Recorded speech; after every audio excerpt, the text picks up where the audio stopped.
What's the best muzzle brake? Well, me and Birchie are going to find out.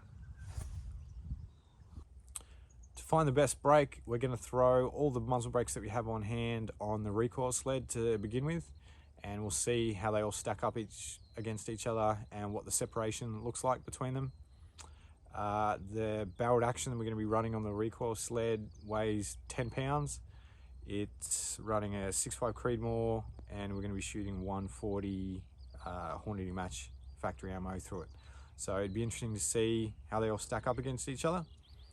And then what we're going to do is we're going to throw the trigger cam on Birchie's rifle and mine, and we'll shoot all of the brakes back to back off of a solid prop, so just with a single bag.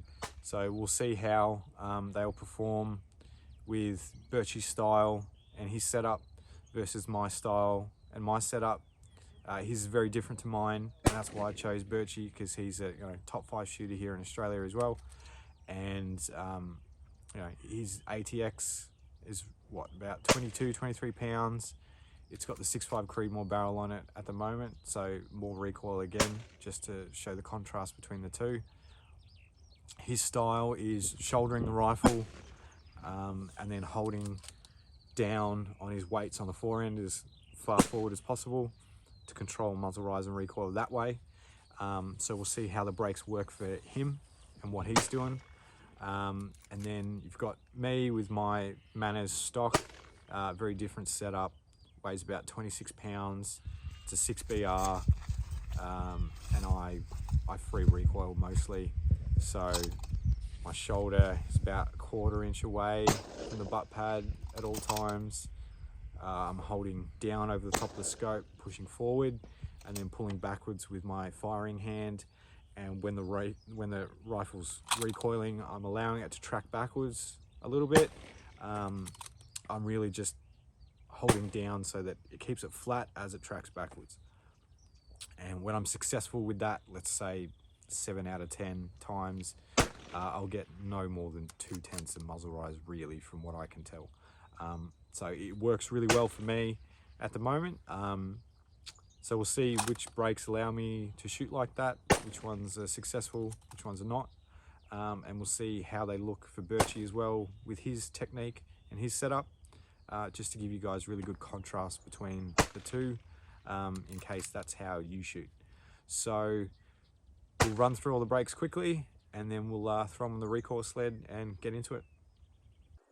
So we've got 9 different brakes here today, and we've got a good spread of brakes with muzzle rise control built in, no muzzle rise control, top ports, no top ports,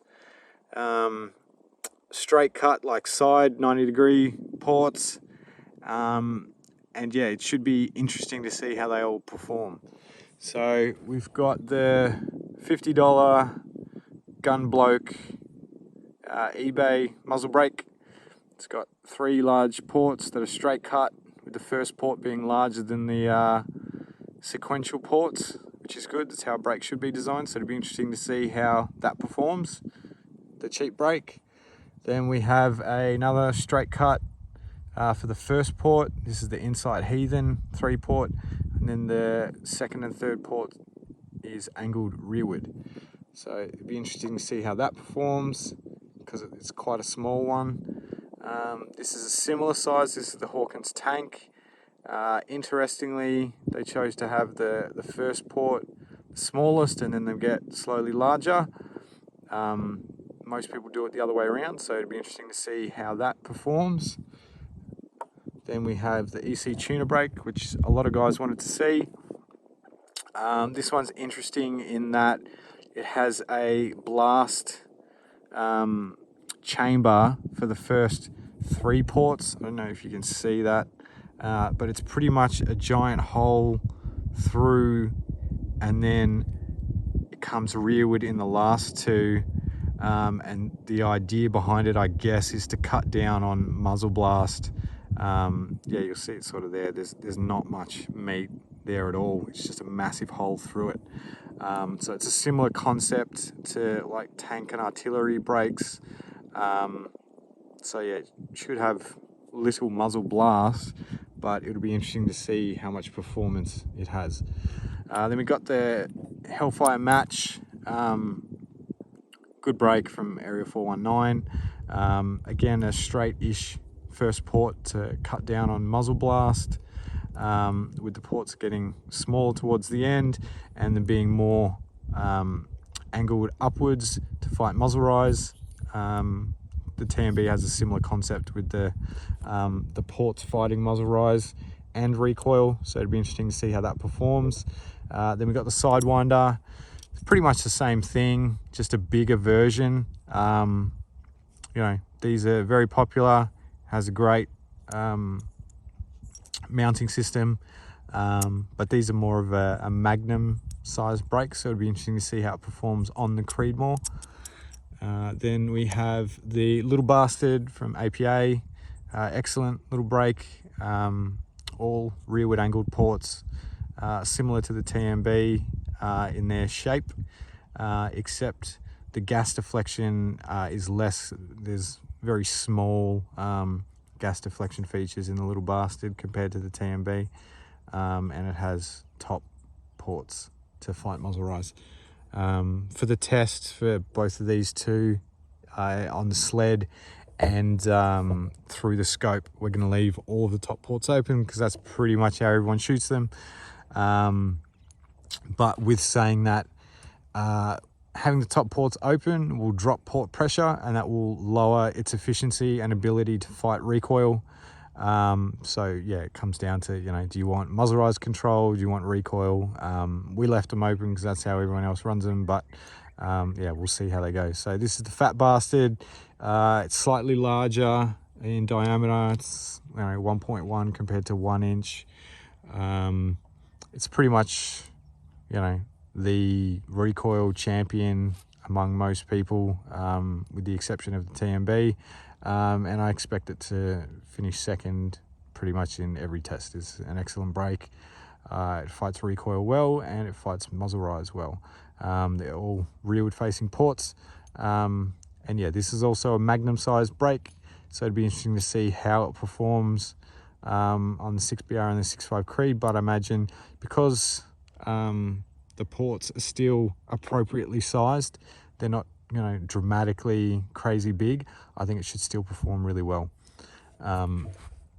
Then of course we have the TMB. This is the newest version, and this is the version that we will be selling from now on. It has inserts for every single port, so that you can change the caliber of the muzzle brake. Whether or not people will use that feature or not, it's to be seen, but regardless, it's a cool feature that people said couldn't really be done, but I wanted to do. So yeah, they're upgradable as well. Obviously, if in a year or so we come out with better, more efficient inserts, then you'll be able to bump up your performance. So there's just a pin in each, top and bottom. You just punch them out, and then the inserts fall out the rear. So yeah, it's a very cool design. I don't know if you can see with the lighting, but yeah, the TMB has you know, triangle shaped ports on the inside, which doubles the amount of surface area and concentrates all of the gas into one position, which, you know, fights recoil better than a conventional design, whereas these are more just cut backwards. Also, the TMB, the forward-facing curves, similar to the Fat Bastard brakes, they angle forward. So think about it, water coming forward and splashing onto a flat surface, it's going to splash up and down and everywhere. This, it's angled forward, so the water's going to come, it's going to splash forward and upwards into a singular point. That increases pressure, and yeah, it helps fight muzzle rise as well as recoil, and increases its recoil fighting capabilities as well. So it'd be interesting to see how this looks in the through the scope testing, and how it performs on the recoil sled compared to the other brakes, because, you know, it is significantly smaller than a Fat Bastard, the Sidewinder and stuff like that, and, you know, the EC brake and stuff. So yeah, we'll see if it can outperform the bigger size brakes. So let's throw them on the sled and get into it.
as you can see from the results, the TMB with its gas deflection, its nozzles and its increased surface area does separate it from the pack pretty significantly, and that's no small achievement. We're very proud of that, especially considering when its nearest competitor is the Fat Bastard, and this has 20% more recoil than the TMB.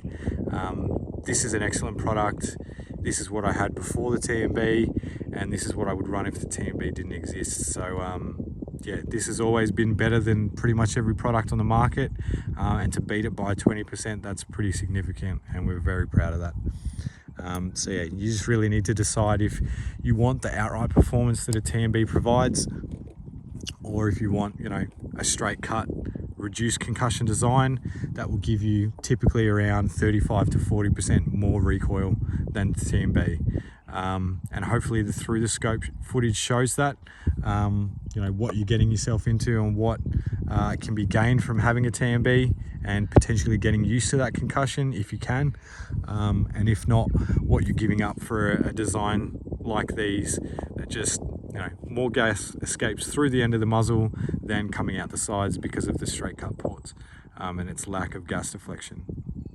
But yeah, thank you to everyone that sent these in, that allowed us to do the test. And yeah, if you guys have any questions or wants with future tests, please let us know, so we can provide that content for you guys. But yeah, thanks, and we'll see you in the next one.